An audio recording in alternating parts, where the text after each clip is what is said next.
does French macaroons have to be fancy schmancy? My 8-year-old self dreamed up a flavor that is pure bonkers, because we're making Fruity Pebbles Macaroons.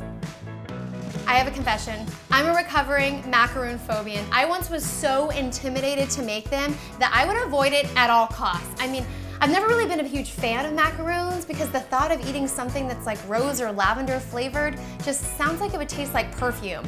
But here's the thing, when you make macaroons with flavors that you love, like salted caramel and red velvet, they are the best things ever. And this macaroon is inspired by my favorite late night treat, a big bowl of Fruity Pebbles cereal.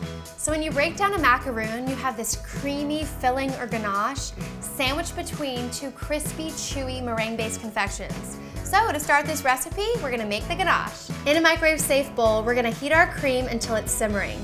Then pour this over your white chocolate chips and allow it to sit for a few minutes before stirring. Then mix that together with your crushed cereal. I just love this ganache because it means that that Fruity Pebble flavor is gonna be featured not only in the filling, but on the cookie. Did you know that macaroons have been produced in the Venetian monasteries since the 8th century AD? In fact, during the French Revolution, a couple of nuns would make macaroons to pay for their housing, and they became known as the Macaroon Sisters. The more you know. All right, now I'm just gonna preheat my oven to 375 and set aside our ganache. We're gonna start by pulsing our confectioner sugar and almond flour in a food processor until it's combined. Then we're gonna sift this mixture twice. That really is the key to getting a smooth macaroon cookie, and then set this aside. Then in a stand mixer, I'm gonna whisk our egg whites on a medium speed until they're foamy.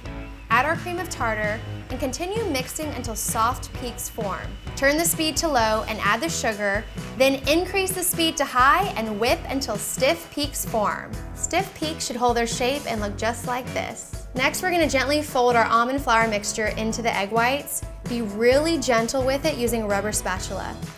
Now we can carefully transfer the mixture to a pastry bag fitted with a 1/2-inch tip or a No. 6 plain tip, and pipe 3/4 of an inch in diameter rounds spaced an inch apart onto a parchment paper lined baking sheet or a baking sheet lined with a silicone mat. Now this is my favorite part. While the macaroons are still wet, I'm just gonna sprinkle some crushed Fruity Pebbles right on top. Then to get rid of some air bubbles, tap the bottom of the baking sheet and let these stand for 15 minutes so the cookie creates the shell. Now we're ready to bake. I'm just gonna reduce our temperature to 325, and we're gonna bake these for 8 to 10 minutes, rotating the sheet tray halfway through. We want the cookies to be crisp and chewy. And when you're baking these, you only wanna bake one sheet at a time, raising the temperature to 375 and then dropping it at 325 every time. Once cool, use an offset spatula to remove them from the pan. Then we're gonna sandwich together 2 cookies with about a 1/2 teaspoon of ganache in between, just until the ganache reaches the diameter of the macaroon. Oh, whoa, right when you put the macaroon to your mouth, you can just smell the Fruity Pebbles. Wow, I love how creamy and sweet the ganache is. And the cookie has a little chew to it, which I love. All right, have I convinced you guys yet? I feel like these macaroons would turn any macaroon skeptic. Worked for me.